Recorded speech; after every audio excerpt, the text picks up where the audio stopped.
Welcome to the Dead Pixel Society podcast, the photo imaging industry's leading news source. Here's your host, Gary Peugeot. The Dead Pixel Society podcast is brought to you by Media Clip, Advertech Printing, and Independent Photo Imagers. Hello again, and welcome to the Dead Pixel Society podcast. I'm your host, Gary Peugeot, and today we're joined by Leslie Lane of Studio 13. She's coming to us from Indianapolis, Indiana. She has a great story to tell us about family business, third-generation business, building up a roster of assistants and contractors in the gig economy, and much, much more. Hi, Leslie. How are you today? Hey, I'm doing great. Thank you so much for having me. So, Leslie, you are a third-generation photographer. What kind of photography is that? Where did that start, and how did you get here? So I'm a corporate photographer working in the marketing and advertising space here in Indianapolis. It is an incarnation of my mother and stepfather's business many years ago. And then, of course, my grandparents, they did portrait weddings down in Columbus, Georgia. So when my mom and I relocated up here, she married a commercial photographer up here. She is a fine art photographer in her own right, and also ran the business. And now I have a similar business model to what they did, but have given it my own twist. I thought I detected a Southern accent there. So what is it that brought you into the business? Because there are people who are, in the family business, and they usually do one of two things, right? They usually, hey, I want nothing to do with it. I'm going to do my own thing, or I'm going to, do the same sort of thing. But like you said, you're doing a little different. You're not doing fine art photography. What appealed as a business to photography for you? Well, my mother tells a story that I had a camera in my hand by the time I was 6, and I actually did. And I have that very first roll of film, so I know she's telling the truth. But really, I loved photography from a very, very young age. My parents drugged me all over the place because, as mom being a fine art photographer, we were traveling to different places around Indiana, and I wasn't real keen on that. And so by the time I became of age and I was in my late teens, early 20s, my father did not really believe that a woman could be a commercial photographer because that's what boys did. And so he sent me to be trained in portrait wedding, which I did not care for. And so unfortunately, my stepfather, he became very ill, and the choice was made. Either I took over the business or it was going to close. And so at 22 years old, I took over my parents' commercial photography business and worked through the trials of coming from film, going through the digital transition, recessions, bombings of Twin Towers, COVID, and that's how I got here today. But you also had some experience as a competitive athlete. Talk a little bit about how that and what that brings to your business. Yes, I was not an Olympic bound athlete, but I was a national ice skating competitor for many, many years. And as an individual, where you're just pushing for excellence every day and dealing with sometimes things aren't fair. Sometimes you should win when you shouldn't. And sometimes you win when you shouldn't. I really, every single day, I know that mentality of stand back up, which is the code that they all stand to in ice skating, get back up. I know for a fact that it has helped me through all the transitions that my career in photography has had in front of me. Plus, it's a lot of early mornings, right? Yes, it is. Makes ice skating and architecture about the same. So talk a little bit, if you could, about what you've had to do to keep your business competitive. Because commercial photography, as I understand it, you're dealing with the possibility of your commercial clients bringing the work in-house, having a photographer of their own, so they're not outsourcing as much, or you have all this, stock photography and other tools they can use. So what has made you stay competitive with your clients? And you've said earlier, you've got national clients and international clients who've been able to grow beyond Indianapolis. Well, I just think that having a pioneer family. So, my grandparents changed from black and white film to color film. And then by the time I came into the business, digital was coming of age. And we were the second company in Indiana to buy those big digital cameras that cost a fortune, trying to stay ahead of what the innovations mean. And then separate myself by more than just good photography, because in my opinion, somebody's going to look at your website, look at your portfolio, and you're either going to be their style or you're not going to be their style. And it Right. all starts on that opinion. Hmm. Then, if you give them other things and you work with them on, yes, but I can quote you quickly and I can shoot the job, get you proofs or final images quickly.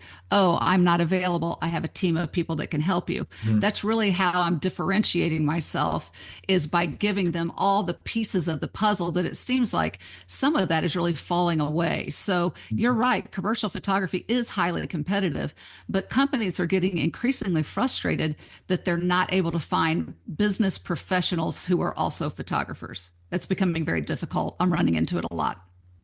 Yeah, I can see that because we've seen it definitely on the portrait wedding side, right? As the availability of DSLRs and mirrorless cameras have become far more affordable, right? And back in the day, those high-end digital cameras cost 20, $30,000, right? And nowadays it's you can buy one at Best Buy and you can call yourself a professional photographer, right? And we all know there's more to it than that. So you're seeing that on the commercial side, right? Sort of the competition with the people who put out their shingle, which again, there's nothing wrong with that in terms of, hey, that's how the world works, right? Competition is a great thing, but it's something you have to accommodate in the marketplace.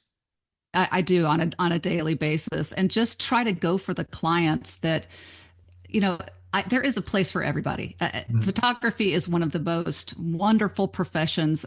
I can't say enough about it. But I'm looking for the clients that not only does their image of their business matter, Mhm. but having somebody they can count on matters, because they've got much bigger fish to fry than dealing with four different photographers in a given year. Right. Yeah, because they have to almost retrain them, right, on what their look, their expectations Mhm. are. So that's part of your business model, right, is sort of the personal relationship side. Absolutely. And that is something that I didn't know this as a young person at all, getting into the industry. I mean, I was so busy just trying to figure out how to take pictures on an 8 by 10 camera, Mhm. because we did have clients that required it. I didn't have time to really understand networking and building relationships with people. And that actually it has become a greater part of my business, the referral network. Than You're Mhm. not going to get business just falling into your lap. It's just not going to happen. Right. Is it harder now because so much more of it is online? I mean, you've been through COVID, right? And that changed a lot of people's Mhm. business models. It changed a lot of how people even network or get business. It used to be you go to a Chamber of Commerce event or a trade show or a business expo or something like that, and you'd either have a booth or you'd work the room and you'd get, talk to 10 people, maybe get the opportunity to bid, right? Has that changed in the post-COVID world? Actually, it started changing for me about 5 or 6 years ago. I Mhm. joined a business development platform called Accelerant. So Mhm. they are a national, they have chapters all across the country, and they're industry exclusive. And we meet together not only as a large group, several hundred people come together every quarter for a breakfast, but Mhm. then on a monthly basis in different specialties to try to hand each other those referrals, those meaningful introductions. And so, really coming on board with Accelerant changed my whole outlook Mhm. prior to COVID.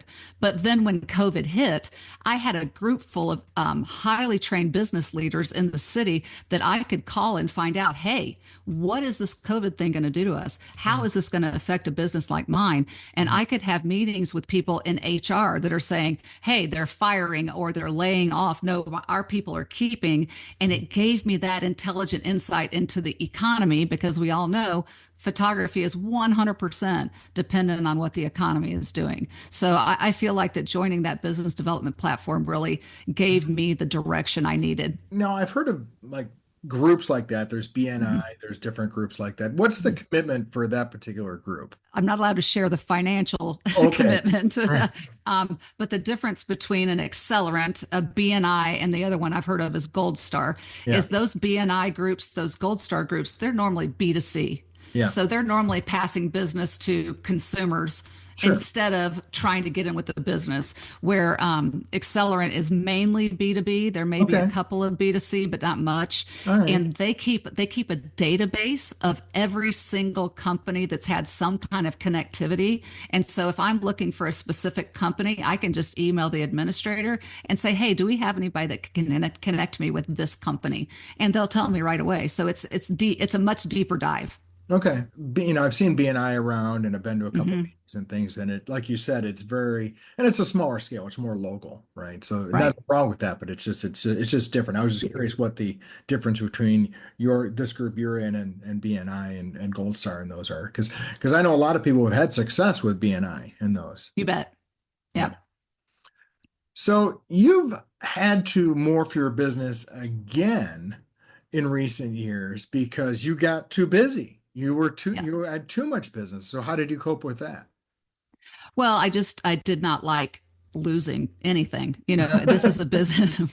This is a business Going where, back to the competitive nature of you, right? This yeah, is where you're yeah. going So back this to. is a business where you go from thinking I'm going to die before I get all my work done to wondering if you're ever going to shoot another job again in your life. And Right. so turning that business away, knowing that most of the time, if I go out and shoot a job, I'm going to get repeat business from it. I don't really lose clients very often unless there's a change in leadership or, the business goes somewhere else.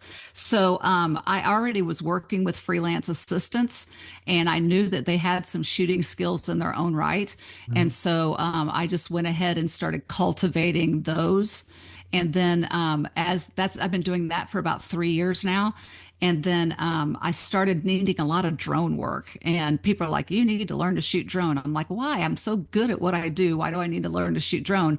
And so Mhm. I added that to my repertoire this year, Mhm. was to have an independent contractor who works for me and handles all of my drone work for me. I keep seeing so much with drones these days, Hmm. and it is interesting because it is photography or imaging or whatever we want to do, Hmm. especially like in real estate. I see in commercial real estate a lot and Hmm. things like that. But it is a different skill set. So I kind of like your approach of, I'm going to offer the service. I'm not going to do it myself. What about things like, liability and things like that? Who's covered in that case? Let's say a drone crashes on a car, right? Who's liable for that if you're providing the offering?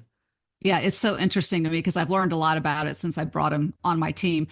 He has to have his own liability because of the dangerousness of the drone getting into places it shouldn't.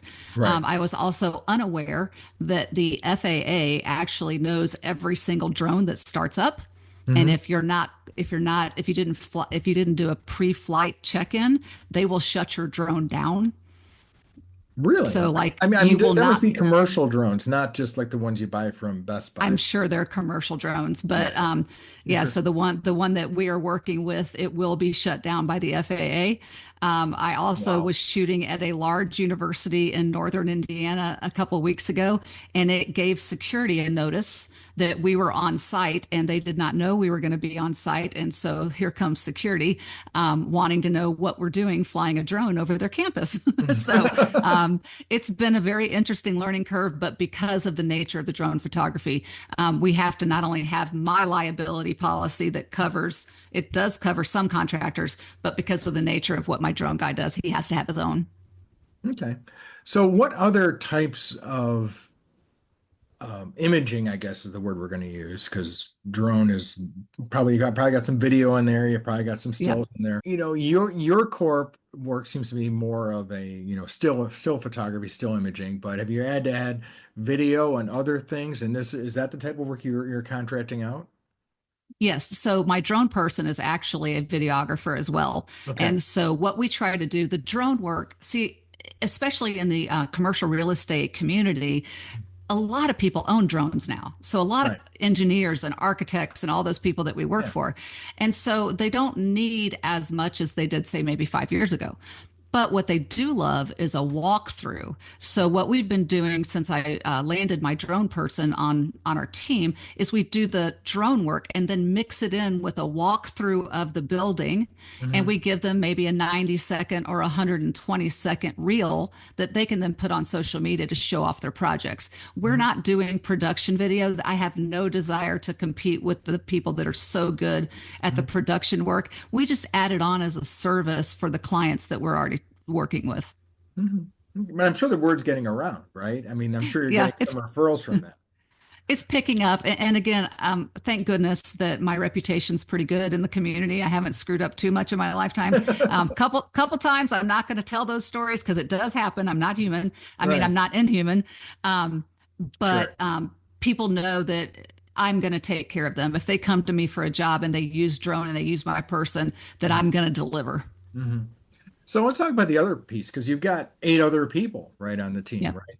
hmm So do you feel like you have to keep them engaged and find another enough work for them? Because even though they're not full-time employees, they still have an obligation to you and you have an obligation to them, right?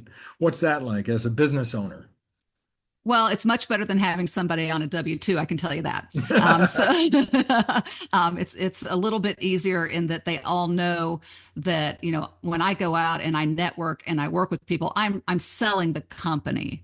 Right. But there's a couple things that do make it a little bit easier. So like I don't do drone work, I don't do video. So anything that comes my way, my guy's going to get.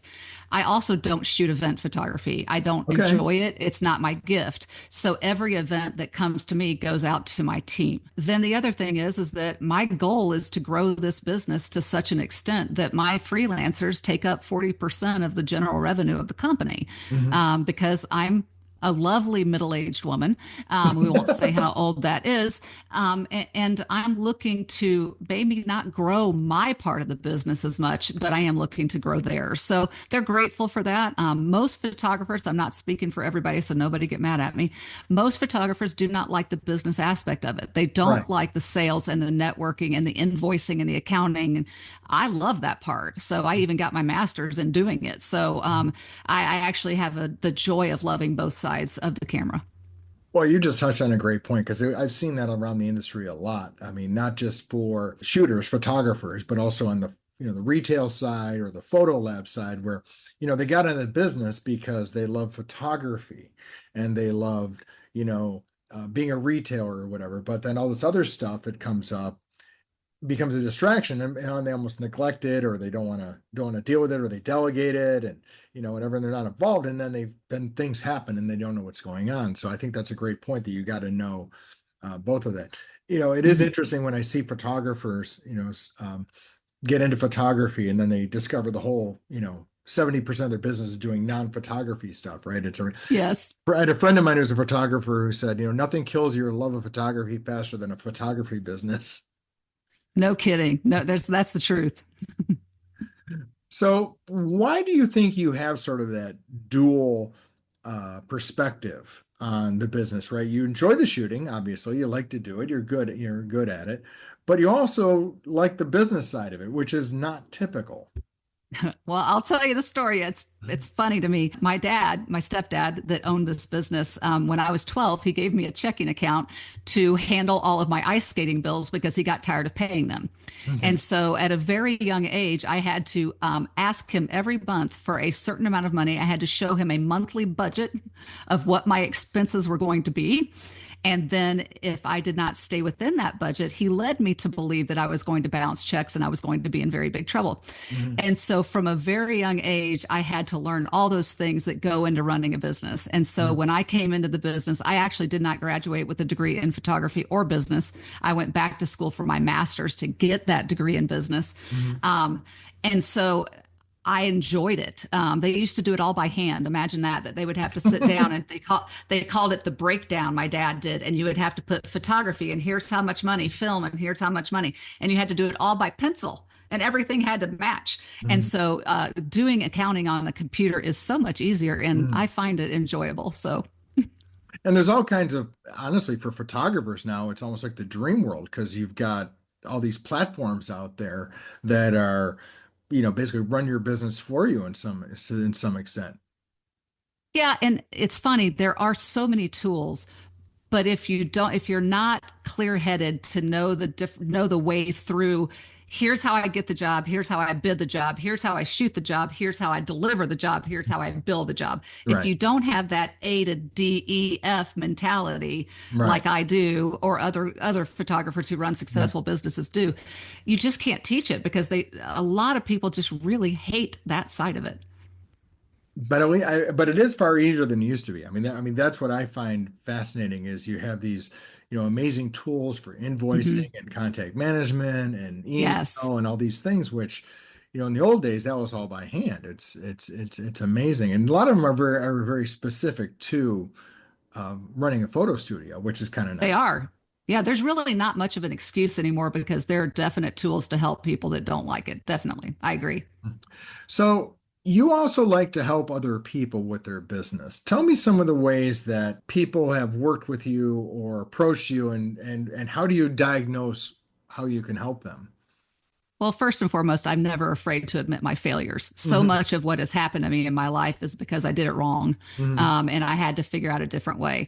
The other thing I've figured out, especially over the last 5 to 7 years, is that every photographer is like a unique thumbprint. Yes, we may all be competing against each other, but we don't all shoot the same. We don't all have the same personalities. And Sure. so I'm never afraid to sit down and talk to a photographer about their business because I had my parents, I had my grandparents, I had plenty of people behind me that I could be a sounding board for. Hmm. And so some of my younger photographers, they sit down with me and they ask about pricing and they ask about how I do my processing, how do I get myself from point A to point F? And I don't hesitate to tell them I have no reason not to be helpful. Hmm. Because that is one of the things that I think in the photography industry specifically, there's a lot of sharing and interaction goes on. If you go to the big conferences, and people will get up there and tell you exactly how they do it, just because they know, again, the customer contact piece is really the glue that will keep you the business. Hmm. 100%. Going forward, what do you see happening with commercial photography? Because, like, for example, keep hearing different things that are happening in the business world that when I think of someone like you with a commercial photography business, it might affect them. Like people, you know, going either totally remote or they're starting to bring people back. And there's, all this challenge happening with retail, right? With retail businesses closing. So, Hmm. commercial real estate is a problem or a challenge, if you will. So what are you kind of seeing in the economy right now that you're keeping an eye on in that business? Yeah, so a lot of my work is architecture. And so that can include commercial real estate buildings and things like that. And if you follow the AIA, which is the architecture group, you'll see that architectural billing has been down several cycles in a row. And architecture is normally a 2 year piece where I won't shoot a job for 2 years after they actually get the job because they got to design it and build it. So I'm Right. anticipating that 2 years from now, we're going to see a significant slowdown in the architecture space. Here in Indianapolis, we have had a real shift in the downtown dynamic of Indianapolis, Oh where yeah. people always wanted to be downtown. And since COVID hit and people are coming back to the office, they're almost all skedaddling, to the suburbs of Indianapolis rather than downtown. So we're going to have some kind of economic development to push some funds into the downtown Indianapolis area to continue to, try to keep people down there. So those two things economically are certainly going to affect us. Now, I'd be remiss if I did not mention AI. I think that in commercial photography, we would be silly not to bring that topic up. Mhm. But Many people don't understand, if you're not in the industry, that Photoshop has had an AI component for a decade. Right. They don't understand that Exactly. I've been circling stuff and erasing stuff for years. But what I am noticing on the retail side of when I'm shooting product is that retailers are giving manufacturers pushback on AI driven images. They Right. are absolutely sending packaging back to the manufacturer and saying, redo these packages with real photography. This isn't real. Well, that's good for me. And Mhm. I've run Sure. into that twice this year where that's been the pushback. I've also started to run into people who, if I over retouch a headshot, because I think this year I'm over 780 headshots this year that I've shot this year. If I over retouch them in any way, they will send them back and say, don't make me look AI generated. Now, luckily, I've only had that happen 2 or 3 times this year. But I think that AI is going to continue to be an amazing tool for our industry. Mhm. I'm hoping it doesn't replace me till I retire, and I don't want to be naive and to say that, but I think it's just going to continue to be the companies that are driven by authenticity, the companies that are driven by transparency. They're Mhm. still going to need photography that reflects those corporate motives. Yeah, I think you're right because I go to a lot of conferences where we talk about AI, and it's definitely a tool that's been in use for a long time in the imaging industry, right? We've been using it for enhancing images and doing this, before it became trendy, people were, have been using AI. So I think the authenticity piece actually is a point of differentiation because people can spot AI stuff. Where I think it's going to make a big impact, I think, is in stock photography or in catalog photography, right? Where you can swap out AI models for a shirt and on a website very easily. So I think that type of photography is going to be impacted, but taking pictures of real people in real places, doing real things, I think is not going to change. I hope you're right. I'm ready for it. So, Leslie, where can people go to get more information about you and your business down there in Indianapolis? Absolutely. So you can reach me at studio13online.com. That is our website, studio13online.com. And you can hear all about my family story under the legacy button if you want to learn about all three generations of us. Awesome. You can also find us on Facebook, Instagram, LinkedIn, and you can find me personally on LinkedIn as well. Lesle without an I, Lesle, Lane. Leslie without an I. It's been great talking to you, and I look forward to meeting you in person sometime. I hope so, Gary. It's been a pleasure. Thank you for listening to the Dead Pixel Society podcast. Read more great stories and sign up for the newsletter at www.thedeadpixelssociety.com.